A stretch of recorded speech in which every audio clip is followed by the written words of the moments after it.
A very important disclaimer about that. This is an educational presentation, so my appreciation to the fine photographers whose work I found on the internet. So we're going to talk about attracting backyard birds. Of course, you probably already see birds coming to your property and you're not necessarily actively recruiting them or inviting them. So we're going to talk about things you can actually be proactive about to attract birds if you want to see a greater variety of species and if you want to do things to enhance their well-being when they make it to your property. Can everybody hear me? Is this a good level? Okay. So why should we be thinking about being proactive about attracting birds to our property? Well, for me, let me just share my experience. I never tire of catching a glimpse of a bird through the window when I'm inside my house. And especially if it's a bird that's just stopping for a short visit, a migrant, or it's a bird that I don't see very often, I feel like it's a special moment. So there's a lot of personal enrichment. Also, I really do think there's probably been studies to confirm this, but it really seems a fact to me when you can glance out your window and see the natural world right outside your window. There's something very settling about that, especially when you see creatures that are native to the area and plants that are native to the area, and how that amazing interaction, that ecosystem that preceded us by thousands of years, continues to persist as we continue to bulldoze our way through that ecosystem. So stewardship of the earth is a big theme of what I'm going to talk about. It shouldn't be a surprise to any of us that we're in a pretty crisis type of moment as a species. As much as some of us want to just bury our heads in the sand and deny that we're actively destroying this planet at an ever accelerating clip, it's a fact, it's happening. Whether you want to believe in climate change or not, that's not what I'm going to talk about today, but that's just one of the factors making things really bad for our planet. Another one being, I already mentioned, we just are destroying the ecosystems faster than they have a chance to rebuild or heal themselves. And one of the fallouts of that is an escalating loss of species diversity. So hopefully there's a little bit of room in our hearts to care for other living creatures, both animal and plant. And so our properties are an opportunity to do that. No one person here can solve the climate problem. No one person here can solve some of these incredibly complex global environmental problems, but we can collectively do things that can make an impact. And one of them is start with our own property. If we're fortunate enough to borrow property from the earth during the time of our life, which is kind of the philosophy Native Americans have, which I wholeheartedly agree with. If we're in that situation, fortunate enough to be borrowing the land, let's be responsible about what we're doing with that land, no matter how small that patch of earth is. It could be 1/8 of an acre. And if you don't own the property, if you're renting an apartment and all you have is a balcony, there's still things you can do. There's still things you can do if you just have a balcony. This just gives you an idea of the variety of species that are already here in this ecosystem surrounding the urban area of Chattanooga, and realistically you could attract any of these species to your yard if you're in a typical suburban residence in Chattanooga. And in the summer, look how many more you can attract, because you have all these birds that will come in just for the summer, most of them coming up from the Caribbean and South America, and they are going to come up here where the insect life is abundant and they can have their babies and raise them, and then in the fall they'll be on their way again. So among the most obvious are the ruby-throated hummingbirds, which arrived about a month ago, and they'll be here until the late fall, before they make their epic migration back down to South America, where these tiny little birds have to cross the Gulf of Mexico. Okay, I'm not changing the name of something I've called my whole life. This is your first controversial point of the night, of the afternoon. And yeah, that's pretty extraordinary that they have to brave those hurricanes and all kinds of things to make it back. They do that twice a year. And they actually have extraordinary site fidelity, which has been documented scientifically, where they've tagged these birds. They actually will return to your exact home, your feeders, year after year. If you start feeding the ruby throats, they're going to remember you, and they're going to find their way back to your house next year, the very same birds. It's pretty extraordinary. People sometimes use the word bird brain in a derogatory way, but birds are actually incredibly intelligent in what they're able to do. And even more birds you'll see in the summertime that are just here for the good weather during the summer. So it's considered migratory birds? Yes. And in the winter, you have a reverse migration going on. Believe it or not, there's certain birds that this is as far south as they come, because it's temperate enough for them that they're happy being here in the winter, and so you only see these birds in the winter. In some cases, they're just coming down off the mountains nearby. In some cases, they're coming all the way from the boreal forest in northern Canada. And you will see all these in your backyard if you're doing the right things. Now, if you're living in the outer suburbs, a more rural area, more open space, you're going to probably have a chance of attracting some of these species, which typically you're not going to find in the city. And that is a barn owl right there. Okay, so then there's the migratory birds that are truly migratory in the sense that they're not going to stay here for long at all. Not for a winter, not for a summer. They're just here for a few weeks. And one of the most striking is that rose-breasted grosbeak. You'll see that they've already passed through. They will come through for 2 or 3 weeks, and they'll stop at your, they will come to your feeders, and they will come to bird baths. And the first time I saw one, I was just stunned. And the only reason I saw it is because I had a bird bath out, and I wasn't actively, prior to that, I was not actively trying to attract birds. So that simple act of putting out a bird bath is the first time I saw this bird, and I've lived in the house for 20 years.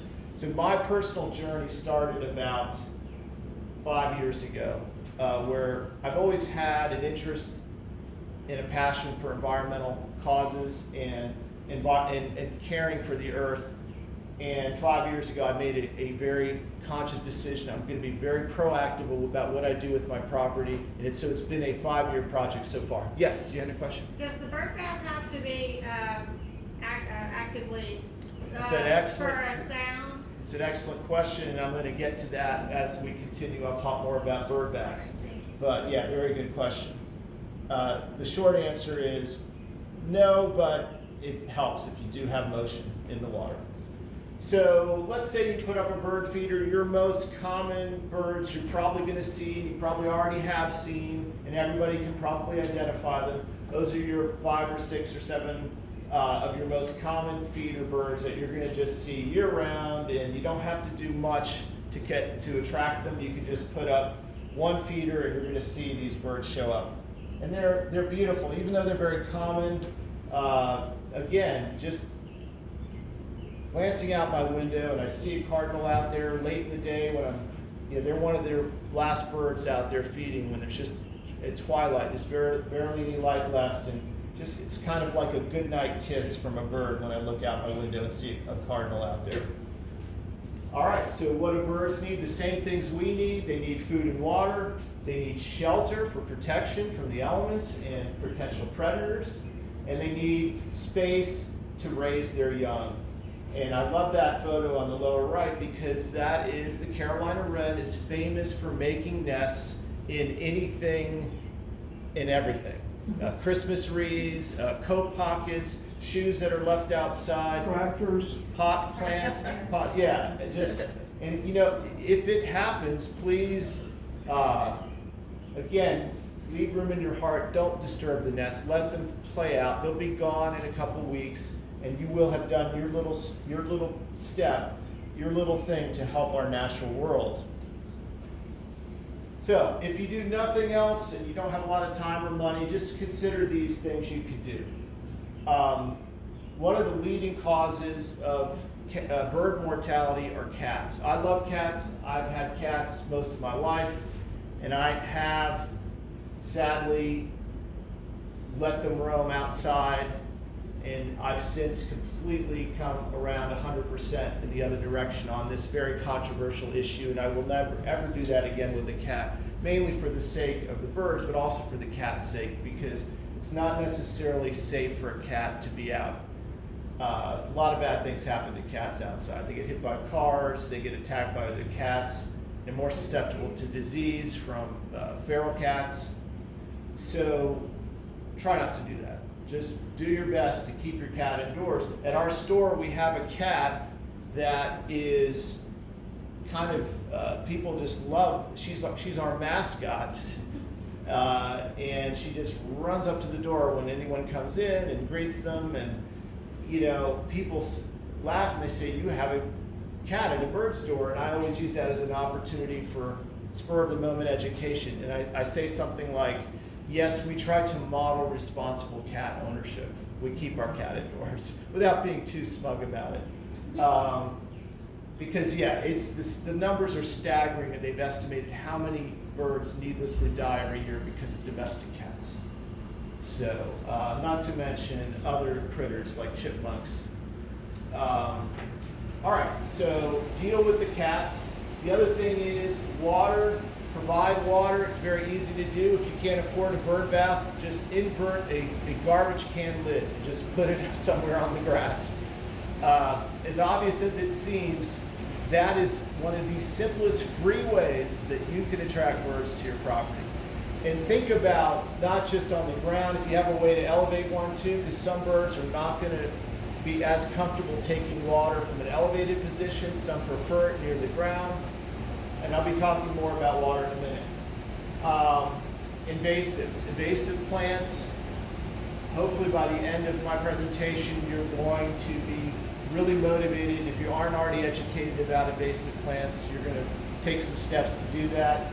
It takes time to really be confident in what you're identifying so you don't needlessly kill an innocent plant. But I'm really a strong advocate of removing invasives. I have no patience for any arguments along the lines of, oh, they're living creatures too. I'm sorry. Yes, but they were brought here by us, and it's up to us to remove them because they are destroying all the native plants. I can't go on a hike anywhere without seeing invasive plants. That's the sad part about educating yourself about invasives, is you see them everywhere once you know how to identify them. Did you have a question? No, I was stretching mine. All right. Another controversial topic, pesticides, herbicides, fungicides. I try to prescribe to that logo in the middle as much as possible. I can't do it 100%. I can't be pesticide free, but I try my damnedest to do that. I limit it to pretty much when I'm trying to get rid of a stubborn invasive, I will use it in a very responsible way. The cut and treat method on the stump, if you don't know what that is, you just cut the invasive down to ground level and paint it with a liquid herbicide, wearing gloves. And that's mainly what I do. I haven't done any sprays yet, but I'm going to have to do that eventually because I've got herbaceous invasives that there's no other way I'm going to be able to control them, and I'm not quite ready to take that step. That's how sparingly I want to use pesticide or herbicides. And that extends to pesticides as well, because obviously if we use pesticides, we're not letting insects flourish on our property, which is going to take away a food source for our birds. The main food source, by the way. Most birds, they are going to get most of their diet from bugs, and seeds are just kind of a supplement for them. You don't even have to buy bird seed if you have enough native plants on your property that are producing native insects. And please, please, when those aggressive mosquito control companies knock on your door, and they do at least 2 or 3 times a year in my neighborhood, and they are just so slick with their sales presentation about how you're going to get dengue fever if you don't fumigate. Pay them to fumigate your property, not just the grass, but the trees and everything, once a month for what, 30 or 40 bucks. It's a complete ripoff, and you're nuking all life on your property, and that is spilling over to your neighbor's property, and you're doing your part to hasten the demise of the earth. It's the worst possible thing anyone can do on their property is cave into the fear tactics of these mosquito control companies. It is absolute bogus that we're in any kind of danger of mosquito-borne illness here in Tennessee. If you have mosquito issues, the way you deal with it is the old-fashioned way. You go to Ace and they sell mosquito dunks for 10 bucks. You put it in a pail of water with a little bit of straw in there, and that goes after the real problem with mosquitoes, the larvae. It's not the adult mosquitoes. So after all that stuff with the mosquito control companies, it's not even effective, because that's why they have to keep coming back every month, because they're just trying to target adult mosquitoes. Yeah. Yeah, well, I lived in Miami for 30 years. The best way to get rid of mosquitoes is make sure you have no standing water anywhere. Mm-hmm. That's it. That's right. You're from Miami? I lived there for 30 years, yeah. I'm from there, yeah. Oh, really? Yeah.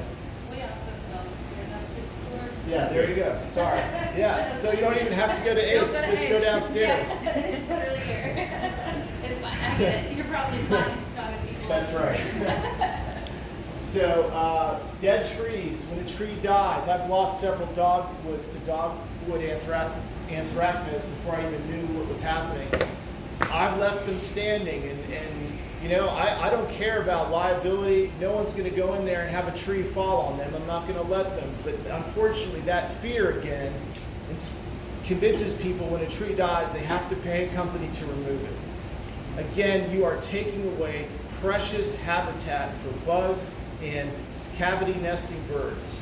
So please leave your dead trees standing. If you can't leave it standing, just let it fall on the ground and rot in place. It'll still be valuable for the ecosystem.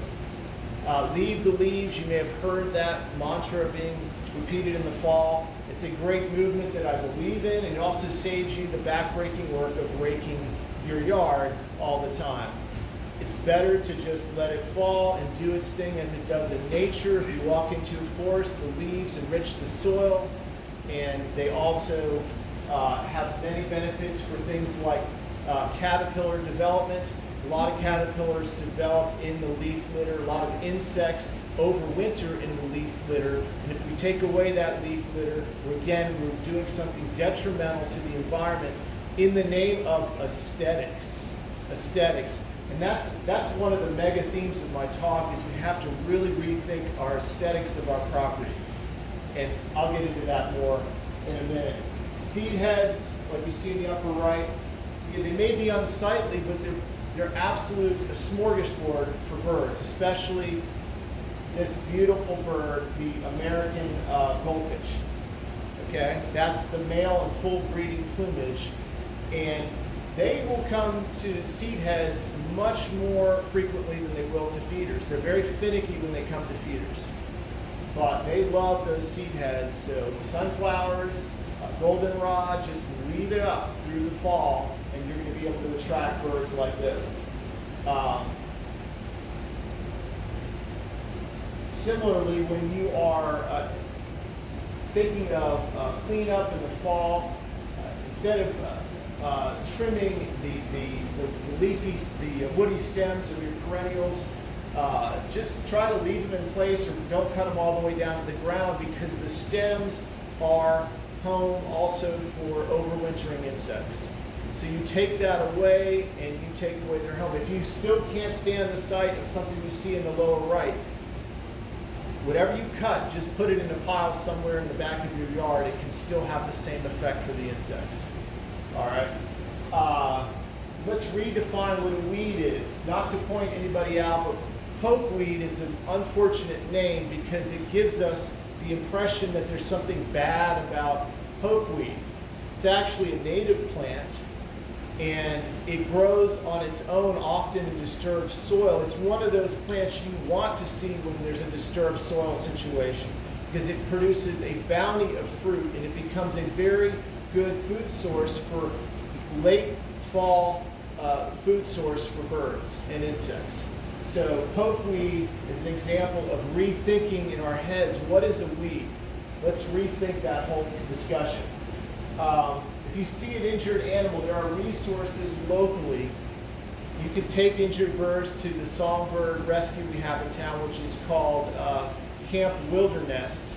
And even if you have a raptor that's injured, we had one come in the store the other day. There's a specialist wildlife rehabilitator for raptors. There's one for turtles and other reptiles.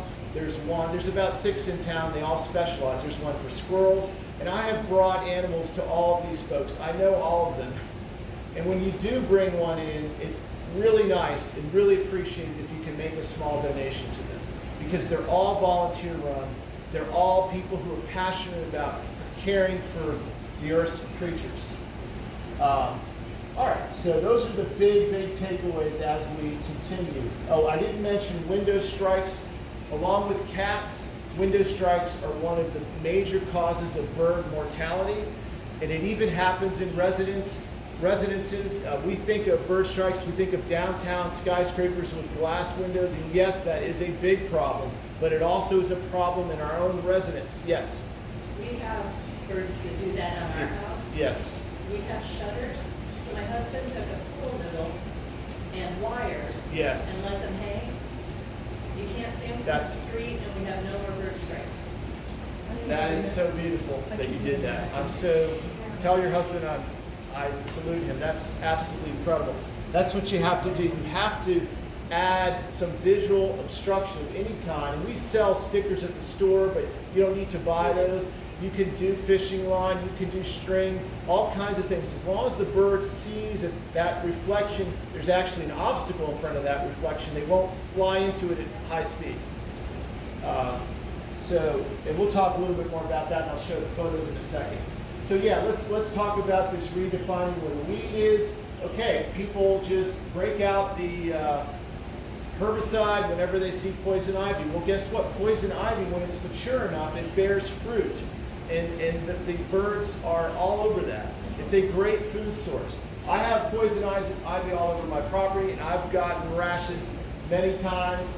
I've gotten a lot smarter about spotting it. I never go in short pants. I always have long pants and long shirt on. And yes, it's a little inconvenient, but I feel better. And also, it's a better ground cover than one of these horribly invasive herbaceous things that we have out there, the names of which escape me at the moment, but there's so many that I'm constantly dealing with. I'd rather have my ground covered with poison ivy, to be honest, than have one of these invasive plants. Is Virginia creeper one of those invasive ones? No, that's a native, That's another good? Okay. beautiful, wonderful plant, and I also use that as a natural ground cover. In fact, I've let that grow up the side of my house, and yes, anyone who's a real estate agent will probably be clutching their pearls right now. Okay, I'm sorry, but I'm letting my brick house be taken over by Virginia creeper, and I don't care. I don't care what builder tells me that that's wrong, because the more mature it is, the more fruit it's going to create. And it's not like it's going to tear down my house. You know, my house is already old, built in '72, and I'll get to that in a minute. Okay, so lower left, you see an example of a gray catbird eating the fruit of pokeweed. All right. On the lower right, you see a tree that is often the object of the chainsaw because it's an unsightly tree. We get back to aesthetics, about what we have defined as aesthetically pleasing, right? That's a hackberry tree, and it's another incredibly beneficial tree to wildlife. Hackberries and wild cherries They grow like weeds, and that's why people consider them giant weeds, and they're always removing them from their property, which is incredibly misinformed. Talked about leaving snags, which is what we call a standing dead tree. And this is what you get. You get opportunities for cavity nesting critters and birds to have a home. And that's how what we can deal. On the left, you see some treatments. There are some very nice, aesthetically pleasing treatments you can do for your windows. Some of them are a lot more expensive than others. There are companies that will come out and do it for you. If you've got that money, go for it, spend it, do it. I'm all for that. If you want to be more creative like your husband, that is totally fine, and you'll get something like that in the upper left. And that looks fine to me, and it works. It keeps them away. We talked about the rehab. Those are two of them. Water. So important to keep it clean. You can add motion. It's not essential, but it definitely will be even more attractive to birds because they are hardwired to be attracted to moving water sources because they know moving water is safe to drink. And how do you add the motion? Well, there are different devices available. We sell some at the store, but online there are things you can buy. I bought a tiny little pump and you probably sell them too, right? Yeah, and so I call it a bubbler, and I have that going in one of my bird baths. And since I've started doing that, I've seen birds I hadn't seen before. Because there are birds that will come to bubbling water that will not go anywhere near a feeder. They don't want to deal with feeders for whatever reason. Yes? Is the solar powered one like that? There are solar powered ones, though, and we sell those, and I have mixed feelings about those. They don't last very long. The solar panels tend to get dirty and they're impossible to clean. They get calcified and they're really hard to clean, and they lose their, they don't work as well, basically. And they used to make them with an internal battery, so it would still work even when the sun wasn't shining. So even though we sell them in the store, I kind of have mixed feelings about recommending them, honestly, to our clients. By the way, I don't own the store. I just work there on Saturdays. Yes? Can you define clean for us? Good question. Meaning no, minimize the bacteria and the fungi that are growing in there, the green stuff, the algae. And how you do that is just get a scrubber. We sell those in the store and just scrub them out. Some are easier to maintain than others. The concrete ones that you get at Lowe's or Home Depot, or maybe they sell them here, I don't know. Those are great, they last forever, but they're really hard to keep clean. I have to use a mild bleach solution every now and then just to get all that mold off there, and I scrub and scrub and scrub. So in the store, we sell plastic ones because they're a lot easier to keep clean. So you can see some examples there in the lower right. As a plastic one. So I have one I bought from you that Yeah. plugs in also for the winter time. Yeah, that's which an is great. excellent point you make. The birds actually appreciate and need fresh water in the winter more than any other time of year because it's much harder for them to get it. And so we do sell water heaters for your bird bath, both ones that you can just place in there with your existing bird bath and ones that are integrated where it comes up underneath and you just plug it in. You need an outside outlet for that. But yes, that in the winter time, it's a special time for my bird bath because I see a lot of birds congregate and they take turns and they're very courteous. They just wait up on the branches for their turn and they swoop down, and it's so cool to see. And I'll see birds in the winter at my heated bird bath that I will not see the rest of the year, like cedar waxwings, which is one of the coolest birds. I almost never see them except in the winter at my bird bath. So I have a neighbor who said that she was afraid of the bird flu. So she was really cleans like her bird baths. Yeah. And I was feeling a little shamed because I'm not doing that at all. I just will dump out the water and try to clean it and then put fresh water in it because I didn't want to put bleach at all. Well, when I use the bleach solution, it's very diluted. It's like 10-to-1, and I rinse it repeatedly before I put anything back in there. So you're right to be cautious about bleach, but that's just one solution. Look, anything you do, even just dumping it out and putting fresh water in, that is better than doing nothing, right? The more you can do, great. We also sell copper discs in the store, which is a new thing, which, believe it or not, the copper, some element in the copper interacts with the water. It slows down the growth of microbes. So it's pretty cool. How often do you think? Just, I guess it's environmental. In fact, it's based on what's going on. Yeah, I mean, if the water looks unpleasing to your eyes, it's probably not the healthiest water for the birds to drink. You know, the birds will stop coming. They're not dumb. Eventually they'll stop coming as far as drinking it. They may still try to bathe in it. And so you might be wondering, why do they get in there and bathe? It's very interesting. It's one of the few ways birds have to control mites, is they get in there and they just saturate themselves and shake and shake and shake, and that's how they get rid of mites. And there is a bird, interestingly enough, that does the same thing, but on a sandy situation, like shoreline, or if there's some loose soil in a yard, you'll see northern flickers do that. Chickens, Yeah. they yeah. always do. So this is an example of the non-concrete bird baths that we sell. We don't sell the concrete ones for practical reasons. We don't have the space, and but also for reasons I said, they're not ideal because they're harder to clean. But these are examples of what we sell in the store. They're mostly made out of plastic, and some of them are ceramic. All right, so invasives, this is not a comprehensive list. Please get familiar with the Tennessee Invasive Plant Council. If you aren't already, they have a wonderful website. This is a group dedicated to invasive removal. I'm just showing you the ones that I most commonly see in my property and I'm always dealing with. Although I think I may have finally vanquished the Nandina, although I better not speak too loudly about that. But the Chinese privet, it's always popping up everywhere. Multiflora rose, I don't have it as bad as some people. Mahonia, all these plants I see when I go on hikes, and it drives me crazy. I'm sure most of you are familiar with most of these plants. Again, I'm not going to buy any argument that, oh, but the mimosa is so beautiful. That may be, but just look, enjoy a picture of it, put it on your wall. Don't grow it on your property, because you're contributing to a very, very dire problem. Okay. Bradford pear, I don't think the world will ever be the same after Bradford pear. There it is, Tennessee Invasive Plant Council. Yeah, we have a poster downstairs in the store that has all these on there. Yeah, good. I'm glad we're in sync about that. Yeah. Which, by the way, if you disagree with me on anything, feel free to counter me, and let's not make it personal. Allison and I had a discussion about that. I said I may hit some hot buttons with people, and I'm just letting you know ahead of time. Because I know the audiences can vary. I've talked to other garden clubs. I never know what audience I'm getting.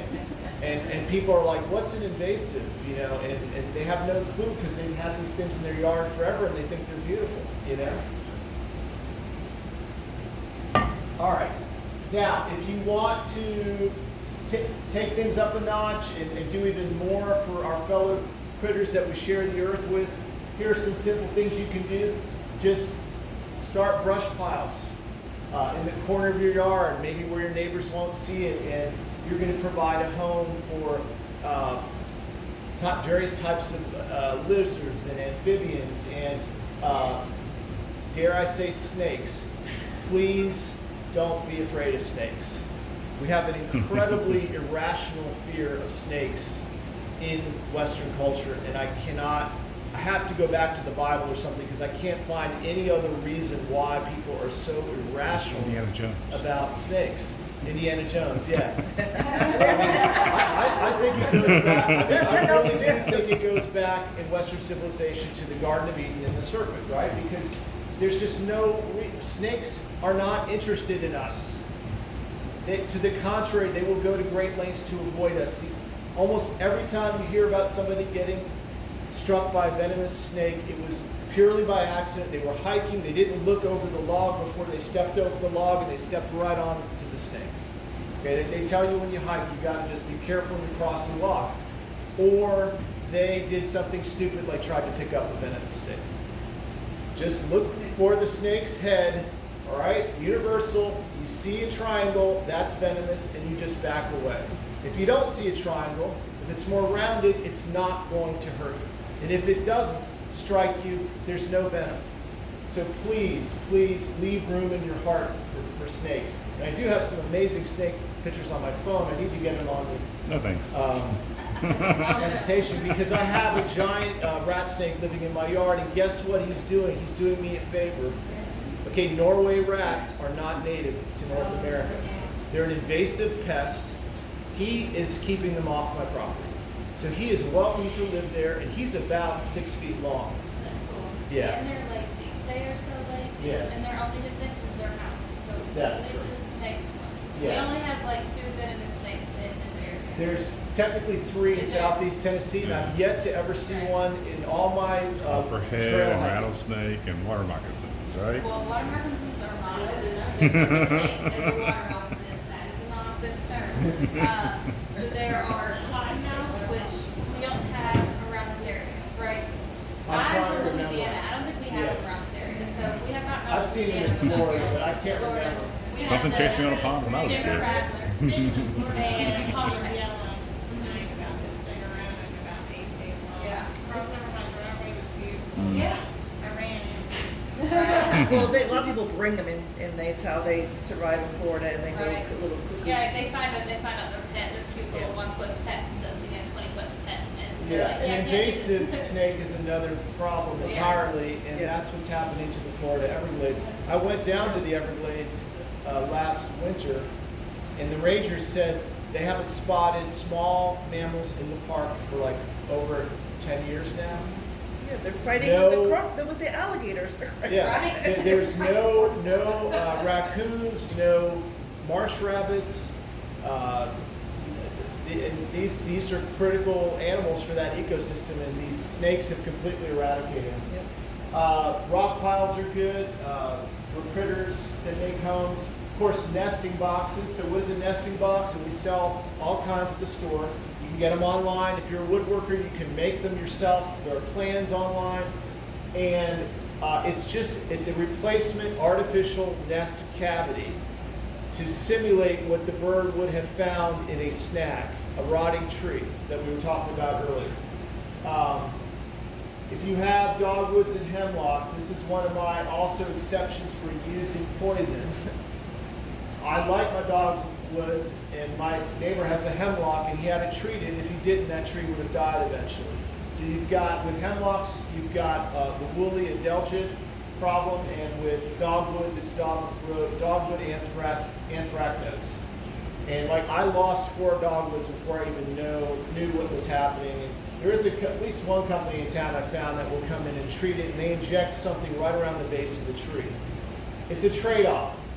Yes, I'm injecting chemicals into that tree, but I'm saving that tree. It may not be as appealing for insects anymore, but it's a moral dilemma, and I'd rather save the tree. Yeah, the hemlocks is a real problem. The Yeah. hemlocks, yeah, I had to treat my hemlocks. Yeah, and almost any tree you find, you just turn the leaves over and you'll see the woolly adelgid on the underside of the leaves. Nesting material is where, if it's all natural material like little twigs, lichen, pieces of lichen, natural hair that's not too long, preferably from alpaca, is ideal. Don't use human hair and don't use dog hair. Dog hair has treated, people have tick treatments for their dogs, so don't do that. But nesting material, it's neat because you can put it in a little basket and you'll see the birds come in and they'll grab it and fly away. So it's another way, if you have that near your window, another way for you to have that daily interaction with birds, especially in the springtime. Okay, so here's another hot button controversy. I hate lawns. If I could do anything else today, I would love to convince you all to destroy your lawns. In fact, I think there's a great podcast out there called Kill Your Lawn. Prairie Up. You already have? Well, Prairie Up, I think is one of them. Yeah, I've slowly gotten rid of my lawn. I've replaced it over time with perennials. And it's a completely different thing. And what I think holds most people back from doing this is fear of neighbors. And unfortunately, if you're in a covenant situation with a homeowners association, it can get really thorny. In Maryland, a homeowner successfully convinced a state representative to introduce a law where they made it illegal in Maryland for homeowners associations to prevent people from turning their front yards into native prairie habitat. And now that's caught on to other states. I think only a few states have that now, but sadly for us, homeowners associations can still be a royal pain in your butt if you're trying to do something like convert your front lawn into a prairie type of habitat, which is what I've done, and I really don't care what my neighbors think. In fact, none of them have ever come up and said anything to me about it, which is great. I love that. But the second they do, I'm ready to sit there and lecture them for 3 hours about what I think about their lawn. What do you think of clover? Like heirloom clover? That's much better to let your lawn grow up, even if there's clover in there, than to just mow it, even when it doesn't need to be mowed, and blowing it. The whole mow and blow culture, I can't wait to see that die in America.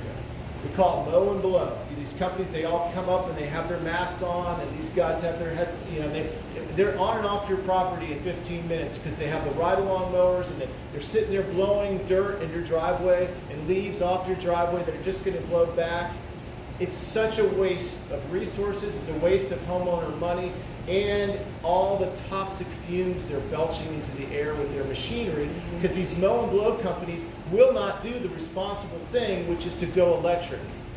It's not that expensive. They keep saying that that's some kind of burden on their business, which is completely bogus. Their businesses need to grow with the time, and if you are using a mow and blow company like my father down in Florida does, I can't convince him to get rid of I his love my lawn. electric weeder, but it dies in 45 minutes. Well, first of all, the mow and blow companies, they have the responsible companies going electric use backpack batteries. They last all day. So that's a non-issue. Battery technology has come a long way. Down in Florida, my dad, he has a mow and blow company come every couple of weeks. I bought him an electric blower because I didn't want him coughing in these toxic fumes. And so he just opens the front door and hands the guy the electric blower when he shows up. And the guy's totally fine using it. So there are creative ways to deal with this. If the mow and blow company's not going to do it, you as a homeowner can offer some solutions. But my advice, just shrink your lawn and you're saving yourself a ton of money. And you're doing something great for the environment. So what do birds naturally eat? Insects of all types, grubs, worms, seeds, yes, but for most birds, seeds are not their primary source of food. Especially in the springtime, insects and caterpillars are important, which is why having food sources for them, for those caterpillars to grow, is important. And what food sources do they need? They need native plants.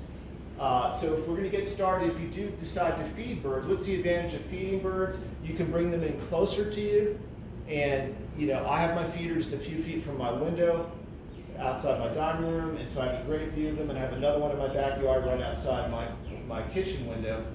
And the easiest, cheapest way to get into feeding birds is just throw millet on the ground. We sell bags of that. It's $10 for a 5-pound bag. It'll last you a couple months.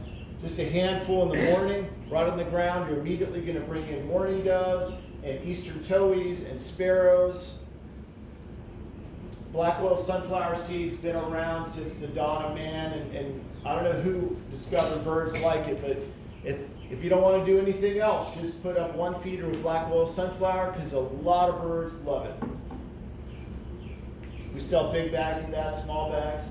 So we got a lot of types of feeders. If you come into the store, we'll be happy to educate you about all the different types of feeders, the pros and cons. There isn't one perfect universal bird feeder. It's really, they are designed to do specific things, like the one in the top middle there. That's designed to attract woodpeckers. If you notice, it has that dangling thing on the bottom.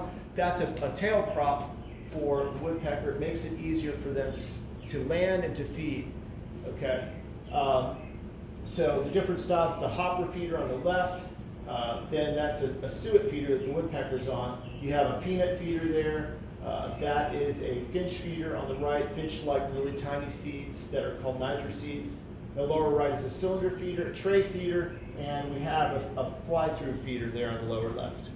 So again, lots to consider when you come to the store. It can be overwhelming because we give you so many choices, but we're there to educate you.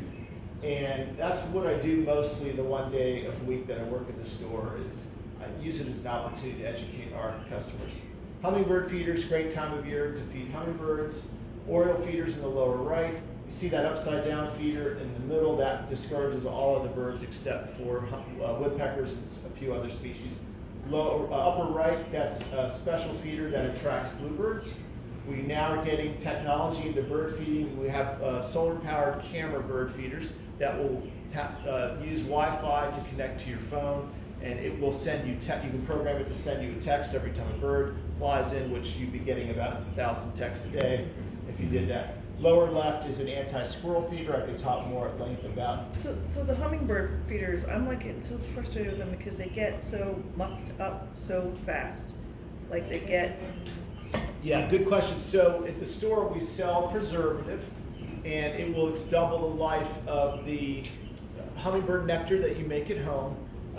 Because the rule is with hummingbird nectar, when it gets cloudy, you have to replace it.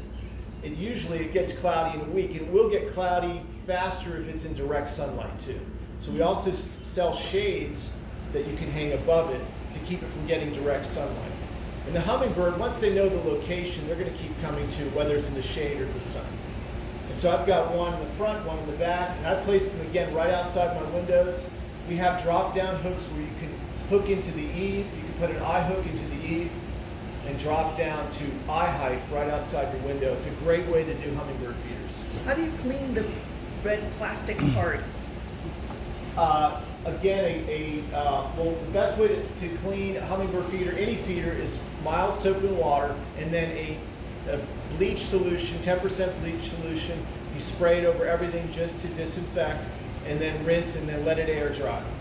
So that's true of all feeders, including hummingbird feeders. What happens with hummingbird feeders is you sometimes get a mold growth. Yes. And that's where you need to kind of soak it in a mild bleach solution until the mold goes away. You can also, we sell little scrubbers that you can get down to the hole.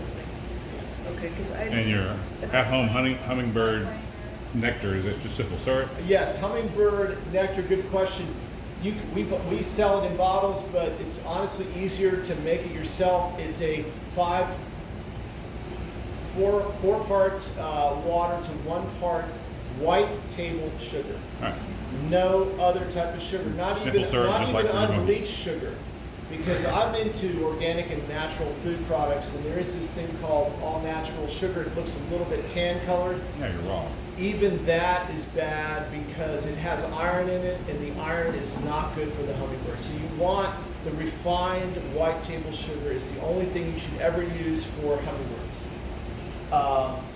We also sell a really handy shaker bottle at the store. It's one of my favorite products because it tells you the exact line. You pour the sugar in first, and then the line up top is where you add the water, and then you shake it up, and then you pour it out. And you don't have to put it on the stove top. It absorbs all the sugar modules. Is that the word? It dissolves all the sugar, and it works beautifully. So these are shots from inside the store showing you different sections where we have specialized in different types of feeders. And again, it can be very overwhelming in the first time you walk in, but that's why we're there to help you. Where do you place the feeders? Because of window strikes being an issue, you need to be conscious of there's a dead zone where you don't want to put the feeder. You want to put it at least 20 feet away from the window or within 3 feet of your window. If it's anywhere in between, there's a danger a bird leaving the feeder quickly might fly into your window. Okay? All right. And we sell all kinds of seeds to both single source seeds, like just a bag of black oil sunflower, a bag of millet, bag of cracked corn. Then we sell a lot of mixes. So these are blends, some of them custom blends that the parent company has, copyrighted probably, and they have different names for them. Our customers have their favorites that they get good results with, and you know what? It's all subtle, the distinction. Certain blends will attract certain other types of birds, and some will attract different birds. But I find that if birds are hungry enough, they're going to eat almost anything. Okay, shrinking your lawn. If you don't want to pay for a landscape designer, Wild Ones, anybody familiar with that group? I love them. I go on their hikes all the time. I've done tons of their seminars. I'm all about Wild Ones. And they have free templates online. You can download and you can modify these for your own needs for turning your front or backyard into a native plant habitat. And you know, I didn't do that. I just kind of did it piecemeal in my yard, and it's probably not going to win any design awards, and I really don't care. My motivation is wildlife habitat, restoring, doing my small part to do something to reverse what we're doing to the planet.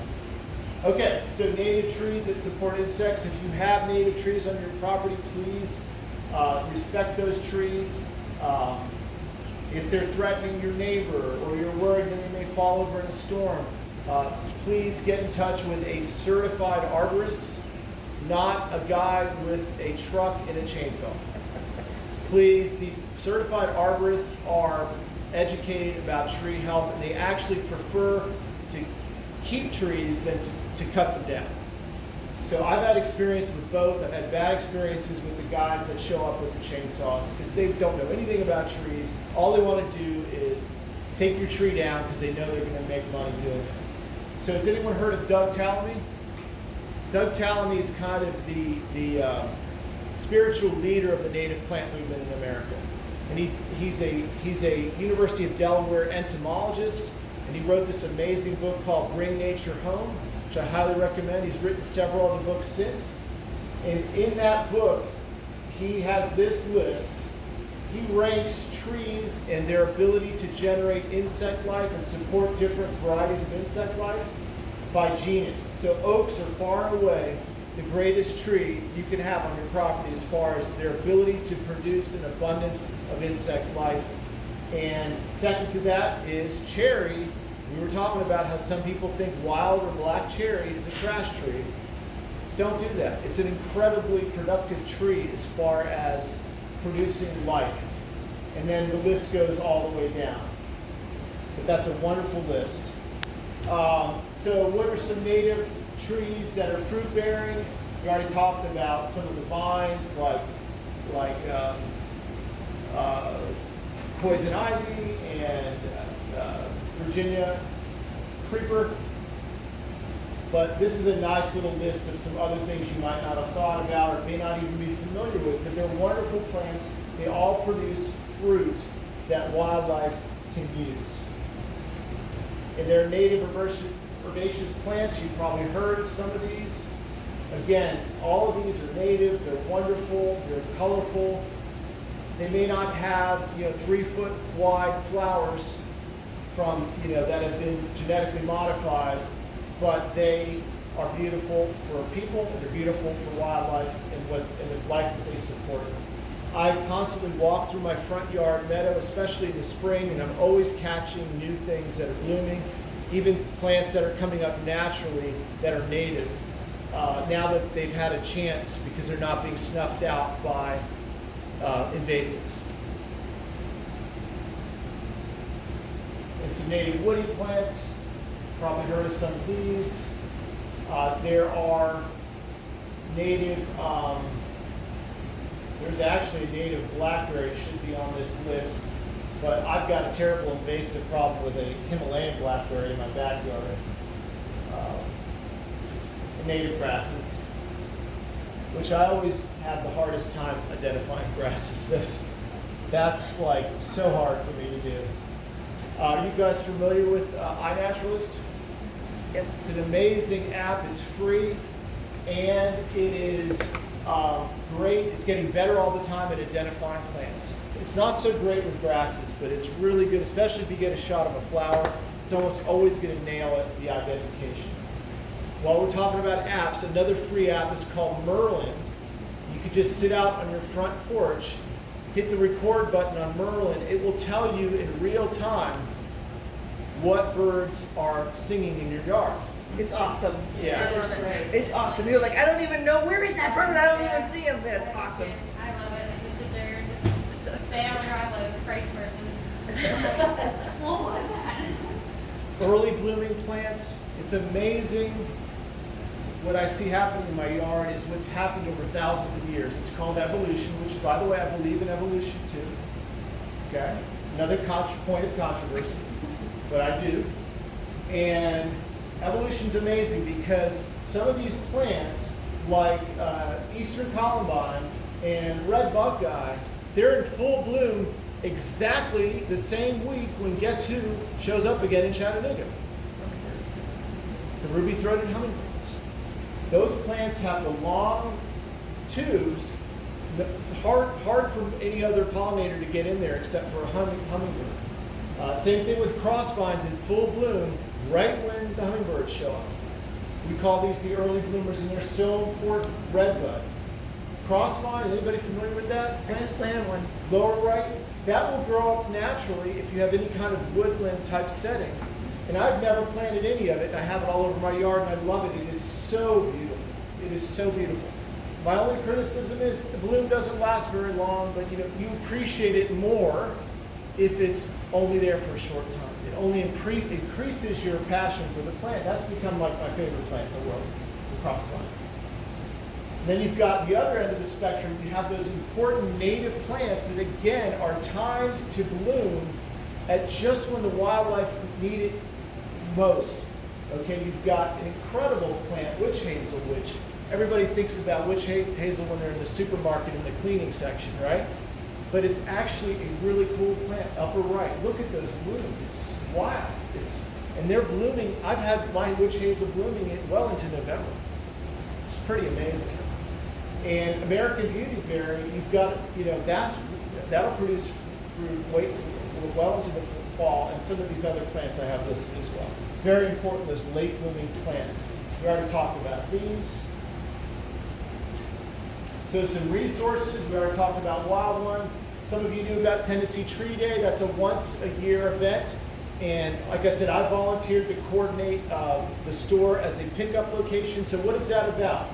Okay, so if you look to the right of that, East Tennessee Nursery, that's not too far down the road from us, but most of the plants for Tennessee Tree Day come from the Tennessee State Nursery there, which is they gather acorns and other seeds from around the state, and they make sure they're native because their whole mission is to repopulate the tree canopy in the state of Tennessee after centuries of logging.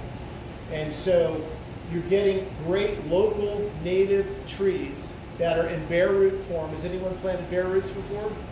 Yeah, I'm actually don't consider myself much of a gardener, but it's hard to mess up a bare root. It really is. You have to try to kill a bare root. And so that's what you do on the Tennessee Tree Day. You go online, you order, you decide what pickup site you want to go to. There's about 5 in the Chattanooga area, and you can have a list of about 15 native trees to choose from.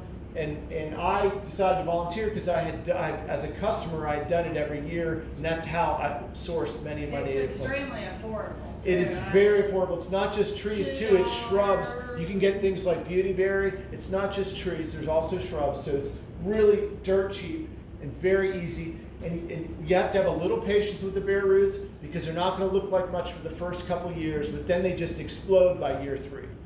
And I don't do anything to them. I only water them when I put them in the ground the day of, and then I do nothing because they're native. They're designed to be in a stressed environment when it happens. Tennessee Native Plant Society, great group. Anybody living in the city of Chattanooga needs to know about the Rain Smart Yard program, where the city will provide a financial incentive for you to install a rain garden and to populate it with native plants.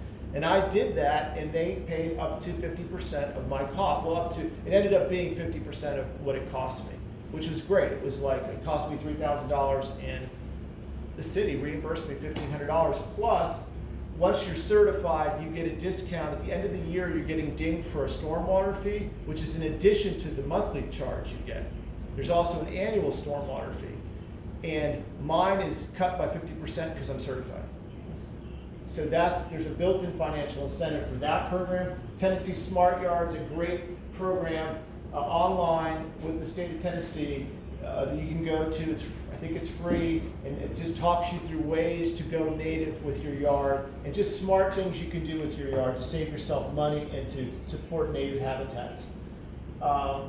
Also, City of Chattanooga free tree relief twice a year with EPB as a sponsor. You go down to Reflection Riding, they sell out of all, the trees are gone like by midday, but you get 2 trees in the fall, 2 in the spring if you're a City of Chattanooga resident, and they're all free. Show up at 6 a.m. That's right. Well, now you don't even have to be Chattanooga resident as long as you have an EPB account. Great, okay, they made that change, that's great. Nest boxes, there's a variety of them, a lot to discuss when you come in the store, but basically the easiest birds you're going to attract are bluebirds and Carolina chickadee, both of which are in declining numbers, sadly. So, in fact, they are on a list with 6 other birds that are native to this area that are all in decline because of one thing in common: we keep taking away their preferred habitat, which they're called secondary cavity nesters, and they need secondary cavities, meaning they didn't excavate it themselves. They have to find a rotting tree that already has holes in it, and when we keep removing those, it makes it harder and harder for these species to reproduce, and they're all in decline over their historic numbers. We're making some progress with the bluebird because we have a wonderful group called the Chattanooga Bluebird Society, which is just created an army of volunteers that are putting up bluebird boxes on every park and cemetery, and awesome that they're doing that, but it's still an ongoing battle to give these birds enough habitat. Chickadees, people will see them on their feeders and say, oh, those are so common, but they actually only reproduce once a year and their numbers are in decline.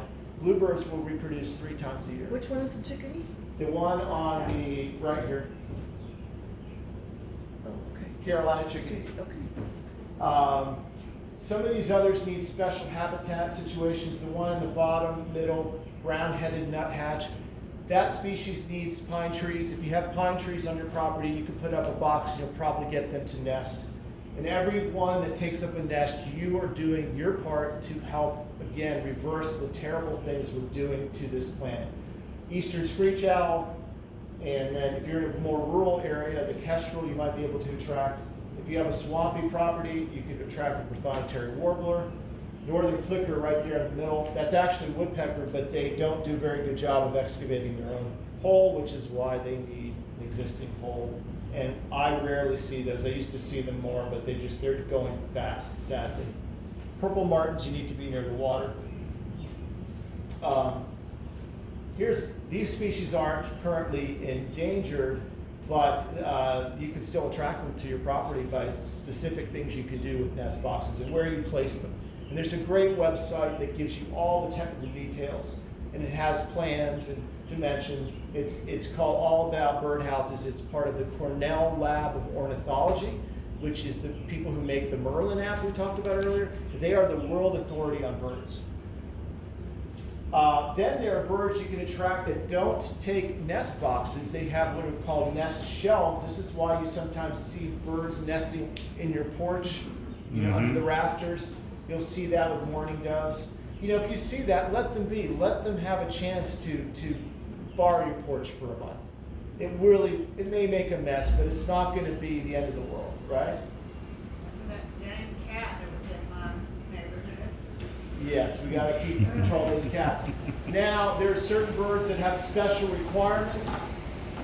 Take the cap off your chimney and you'll get chimney swifts in your chimney. That's why they're called chimney swifts. Historically, chimney swifts would nest in hollowed out old growth trees. Well, guess what? We don't have any old growth trees in eastern North America anymore because the original settlers did a great job logging all of those out. The only place I know of that has any old growth trees left anymore is the Joyce Kilmer Forest. Has anyone been up there? It's about a 2-hour drive from here, up in right the North Carolina-Tennessee border. And it's just a few acres. And these trees are almost like the giant sequoias. It's amazing how big they are. But we used to have entire forests like that. We logged all of that out. So all those forests in the local mountains, that's all secondary growth. It's not old growth. So the chimney swifts, very quickly, they found themselves without a home. So what did they do? These settlers who were taking their trees down had chimneys, and they were good enough for the chimney swifts, because guess what? They arrive when settlers don't need to be firing their fireplace anymore. So that's become a great symbiotic relationship over the centuries. However, in the modern era, again, the same people who tell you not to grow vines on your brick house will tell you you have to put a cap on your chimney because you'll die or something bad will happen. It's bogus, it's BS, it's scare tactics. Take the cap off like I did, and that very spring, I got chimney swifts. That tells me there's a dire need for these critters to have a home that we keep taking away from them. And it's pretty cool to have chimney swifts nesting in your chimney. They can make a racket sometime, but I love it. It's really cool. If you have a gravel driveway, be careful because you might step on a killdeer. They build their nest right on the ground, and I've seen them in gravel parking lots around town. And responsible people will put road cones around them or do something to let people know, but they will sit on and protect that nest even if a car rolls right over. So these are other birds that might show up and you can attract. All right, so again, there's some our nest box section at the store. We talked about nesting material earlier. Again, keep it natural, whatever it is, cotton and different types of natural fibers.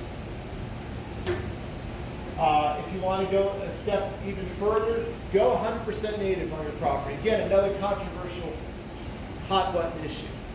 I'm completely in the camp of I'm removing, haven't done it yet, but eventually every ornamental on my property is going to be gone. I'm going to get rid of the boxwoods soon because I want more room for more natives. I don't want anything ornamental on my property, and I don't want anything invasive on my property. But it's a multi-year project. I'm not quite there yet. How would you define ornamental? I don't understand. Anything that's been genetically modified for human appeal, right? Okay. When we modify a plant to create a bigger flower or a different colored flower, it is no longer useful to wildlife because they either won't recognize it as a food source or they physically will not be able to land and to get in there to get to the pollen. So, and this is what's not considered. There's a built-in incentive in the horticulture industry to modify plants because when you modify the plant, you can trademark it. Right. And then you can sell it. And you can say, oh, it's got a bigger bloom. Oh, it's a sunflower, but it's the Davy Jones sunflower, and it's going to be 5 feet wide. And yet, some wildlife might be okay with that, but some wildlife may not, because you're altering thousands and thousands of years of behavior that's come up through evolution. So this is where it gets into lawn or prairie. A yard full of ornamentals or a yard full of natives. Now, does it have to be absolutes? No, you can definitely find a middle ground there. And so all I want you guys to have is an open mind. Maybe experiment with one corner of your yard and make a bed there and put some native plants in there and see what happens. And that's how I did it. I was tentative at first too, mainly fearful about what neighbors would think. But I got over that pretty quickly. The first year, I started with a figure-8 garden bed, just right where my mailbox and my lawn meet. And I just started putting natives in there. I started with a lot of bare roots. It took a while for that to get going. But that first spring, I started seeing some native butterflies and bees that I hadn't seen before ever on my property. And it inspired me. And that's all I needed, that one little spark. And for the first time, just the other day, I finally saw, I've been trying for years, I've been planting milkweed, I finally got my first monarch the other day. And it was just incidental. I was walking to the mailbox to get my mail, and I was like, oh my God, there's a monarch. I've been waiting for you to show up. One finally showed up because I provided a home for it, and it sat there a long time and was laying its eggs on my milkweed. So, it's not an absolute. You don't have to get rid of your precious roses. And roses are not a threat. They just don't produce anything of value to wildlife, except there are native roses. And I've got native roses, and they're beautiful enough for me, and their blooms last a long time. I don't need knockout roses that last until December. but some of you may, and that's fine. But find a little room in your heart for other critters that we share this planet with. That's all I'm asking you to take away today. Pollinator gardens, again, any garden, any plot, patch of land that you could set aside to have blooming plants that are native, that's what we call a pollinator garden. We already talked about eliminating the lawn as much as you can. Try to think about the different blooming times of the native plants and always have something blooming, which is, I've got that now. I've got over 100 species of native plants, and there's always something blooming from early spring to late fall. A bat box, hard to attract bats, but it can be I done. got bats. I got Good for you. bat Awesome. boxes Awesome.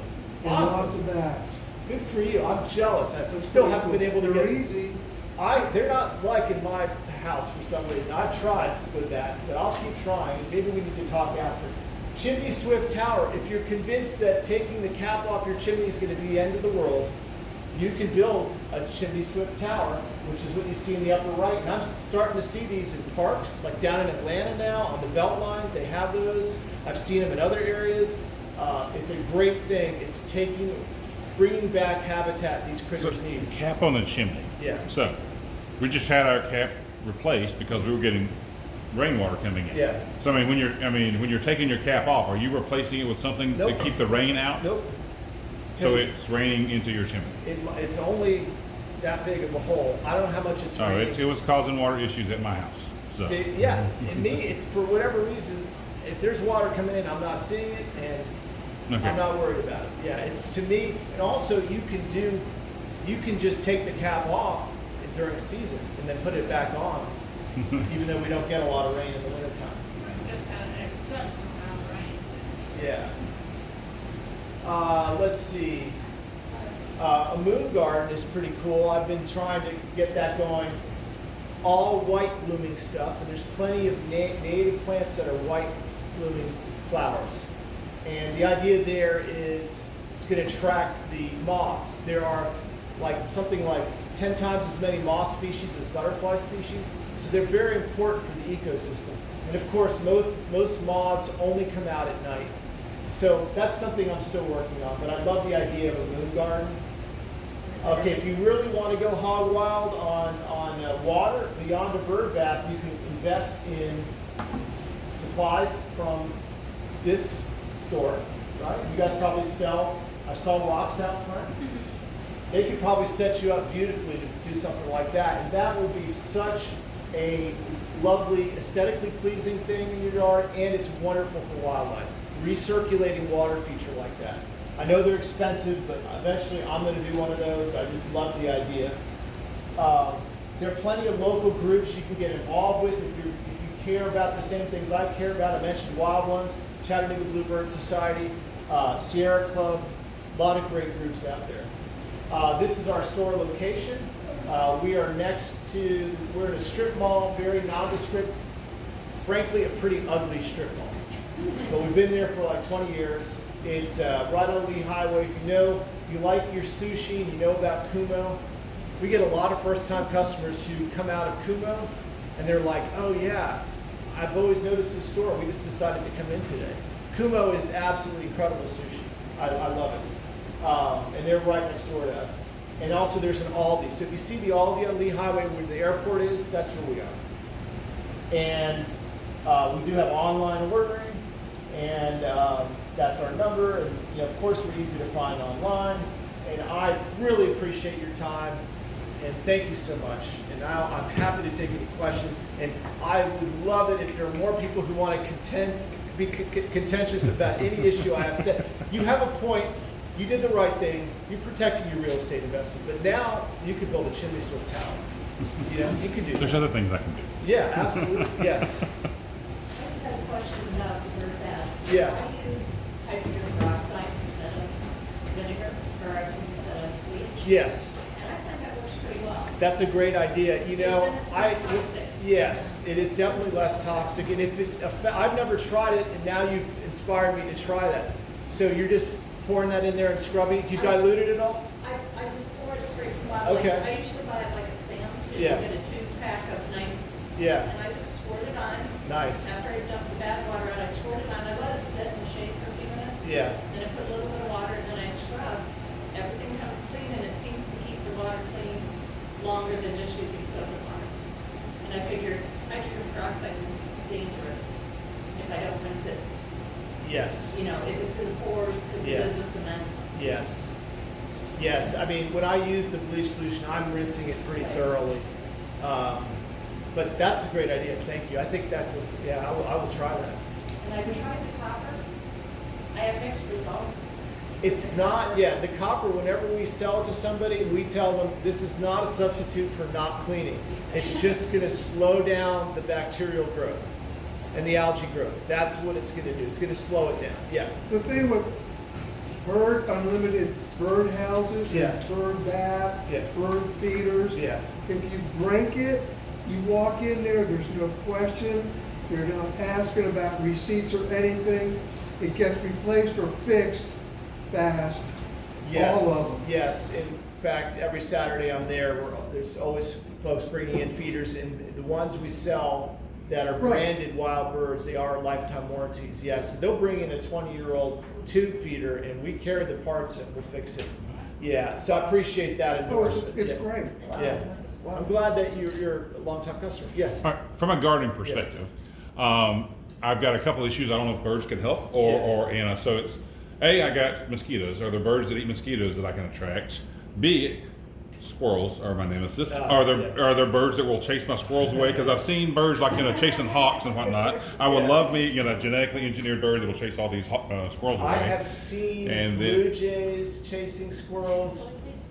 Yeah, but Great, can I have a dozen? If you want more blue jays, the easiest way to attract blue jays is they like the whole peanuts with the shell. Uh-huh. Squirrels. So the squirrels. Yeah, so- Everybody's saying Bats will eat your mosquitoes though. I'm sorry? Bats. Yeah, well, I put up a bat house and there's no bat house living in Blue it. jays and squirrels are leading arborists in nature. And so- Yeah, they are planting acorns all the time, and they forget where they are most of the time.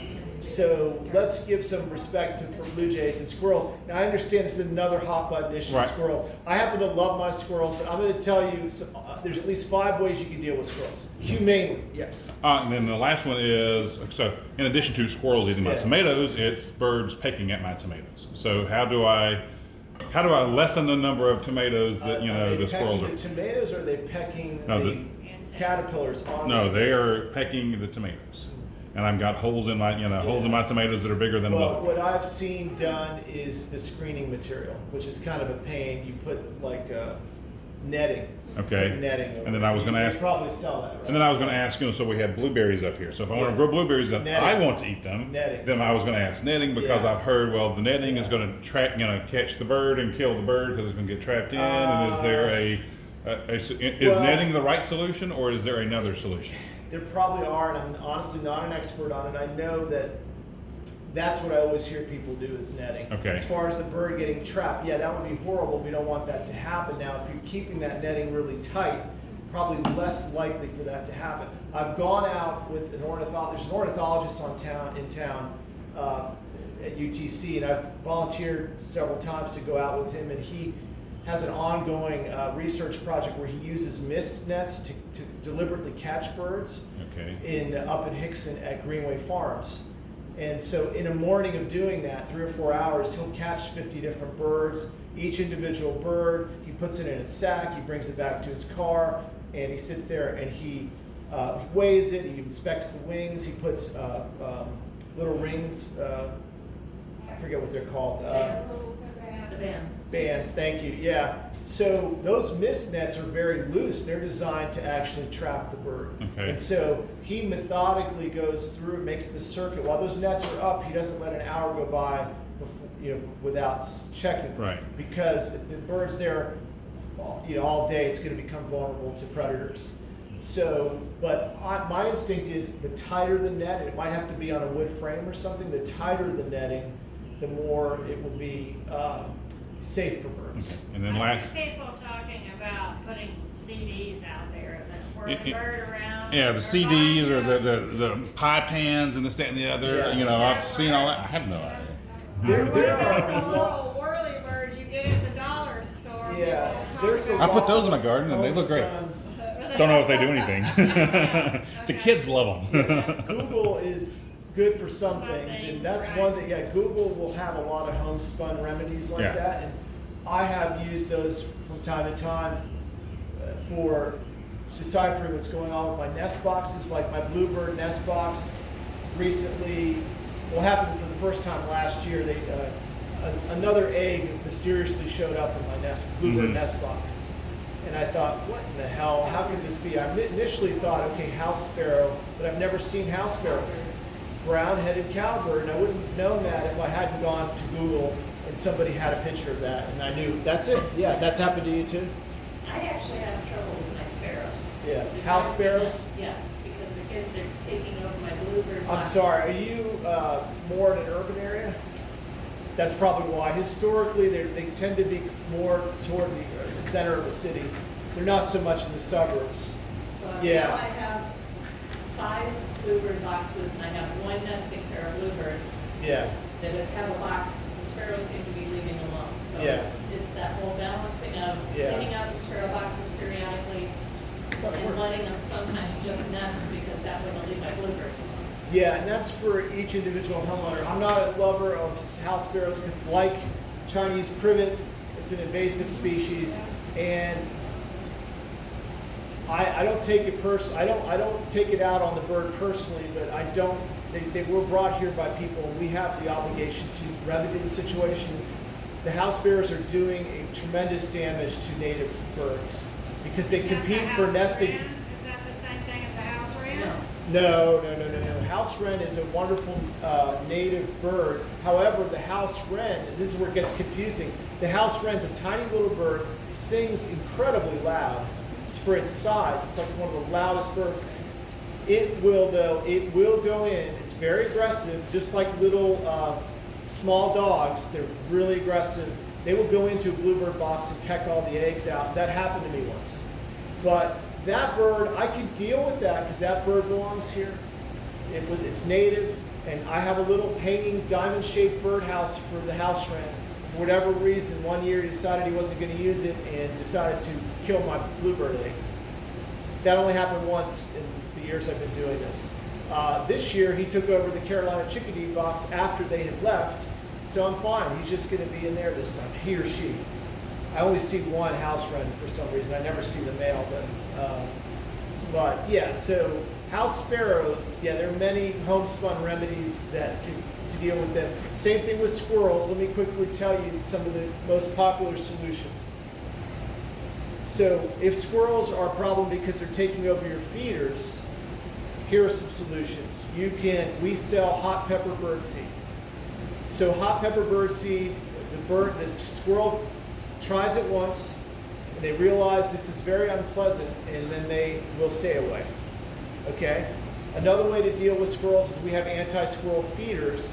All of these solutions are humane. I'm a believer in humane solutions when it comes to native species, which squirrels are. They're native. I know they can be abundant. They can be very much a pain in the butt, but they're native. So I personally am not going to kill a squirrel, but I know some people do that, and you're legally allowed to do that. So another humane solution is an anti-squirrel feeder, and the way that works is it's a spring, and so when the squirrel jumps on it, it will close off the holes that have the birdseed. And we sell a bunch of varieties of those. Our top of the line model is not cheap. It's about 150 bucks, but people have that one forever. They love it, and they do bring it in after 20 years, and they have one part on it they want to replace, and we replace it for free, and they're on their way. We stock all those parts. Those are the brome feeders, the gray ones that you saw some photos of. So I love that feeder, but we have cheaper versions of the same idea of a spring-loaded feeder. The next solution is there's a type of seed we have. It's not hot pepper, but it's called white safflower. It's got a very hard shell, and most birds will eat it. Not all birds. One reason it's popular is the invasive starlings will not eat it because they cannot crack the shell. Starlings, like house sparrows, really problematic bird. They will mob your feeders, and clean you out. So that's mainly that product's used to deal with a starling problem. But it's also not the favorite food of squirrels. They will eat it if they're hungry enough, but it's not their favorite food. The next solution is, I know there's 5, and I know the one I want to tell you last. I'm just trying to remember the 4th one. It'll come to me in a moment. Let me go ahead and skip to the last and my favorite solution. It is very simple. It's elegantly simple, and it works for me because I have mature trees. You cannot, before I get to that, the 4th method is a mechanical way to prevent the squirrels from getting to your feeder. So the way you do that is you keep the feeder isolated on a pole 10 feet away from any branches or any roof or anything that allows them to launch and to jump onto it, because they can move horizontally through space up to 10 feet, which is why they're amazing acrobats. So we sell these things called cone baffles and raccoon baffles that go on the pole, and your feeder is above that, and if they can't jump to it from a high point, they cannot get past these baffles. So that's solution number 4. But in my case, I can't even do that in my own house because I have too many mature trees and they could just jump on it. So my solution is I feed the squirrels. And I feed them something a lot cheaper than birdseed, which is dried corn. So we sell dried corn feeders and also just corn on the cob. We call it ear corn. And we just have these simple little wooden feeders with a screw pointing up, and you just stick the cob right on there. I go through about 1 per day, and that's a small price to pay to keep them busy, and then they forget about my feeders. So that's my 5 solutions for squirrels that are humane if they're a problem with your feeders. Now, I'm guessing you guys have problems with squirrels digging up your plants too, right? And planting nuts in containers. Gem box. Yeah, well, you're never going to stop them from planting stuff. I do. Yeah, because that's the... Okay, so, 410 with a red rock is unbelievable. yeah, so you are exercising that What right. That's day? fine. What days I are you just- available? I personally disagree I'm in the with... country, so it's okay. Yeah. Look, I respectfully disagree with that way, but... You won't be but the only one What fighting I that, find man. they do is It's I'll around. plant... sometimes there's certain plants I'll plant, and even just the seeds, and they'll dig up the seeds. And the plant will never have a chance to grow, so I'm still, grappling with that issue.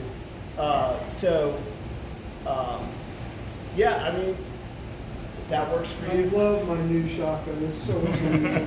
With this red dot. Do you eat With a red do you eat dot. the meat? Do you eat the meat? Oh, man. No. Compost. But we're switching over to steel shots so all the wildlife can eat them. Not Okay, using well, that's lead. good. I'm glad to hear that. So, Steel shot is much better than lead shot. Oh, there's no question. Yeah, because the lead shot gets into the water. It's just bad for wildlife in general. Yeah. so question on hawks. So we've Yeah. got fortunate to have Yeah. a hawk we've had in the neighborhood for a few Yeah. years, or at least around. Will they go after squirrels? And if so, how do I attract more hawks? They do, they will. I have Not seen enough. that. I have seen that, but yeah, I've seen them go after. I have a hawk. There are sharp-shinned hawks and Cooper's hawks that will hang out sometimes if you have a bird feeder. And what they're going after is songbirds who aren't paying attention. Gotcha. Or And doves, that- because yeah. doves are slow. Yeah, and that's nature's cycle. It's happened on my property, and they're not like, it's not like they're doing it every day. Yes, you hate to see that, but it happens. That happened thousands of years before we showed up here. That's a natural part of the ecosystem. So I'm personally okay with that, and I love having a raptor on my property. I don't get them often enough, They're really cool. So you want more or less? I see raptors? lots. Oh, You want more, because Yeah. I have too many squirrels and I Yeah. need them to eat all the squirrels. Well, I fenced in my yard because I got a second dog, and all I say is squirrel, and I have a cattle dog, and Yeah. they just run. One the dog's property. too slow and the other dog doesn't have enough bite strength. Yeah, they just chase them away. They chase them. So they don't come near my garden beds anymore because Yeah. I have raised beds. But Yeah. I live on a rock. Well, yeah, we let the dogs in one part of the yard, but there's a privacy fence around the rest of it, so the squirrel just runs along the privacy fence and goes to the garden. He'll pick my corn and stand up there on the fence and lift both middle fingers and eat his corn. So there's some air guns now that, with pellet guns, Uh-huh. that are really quiet and really strong. Oh yeah, I got a BB gun, and my neighbor's got a pellet That's like a gun. full-time I'm just a bad shot. occupation. That's like, Get this red dot, it's unbelievable. No, I've got one of those on the 22. So. It's amazing.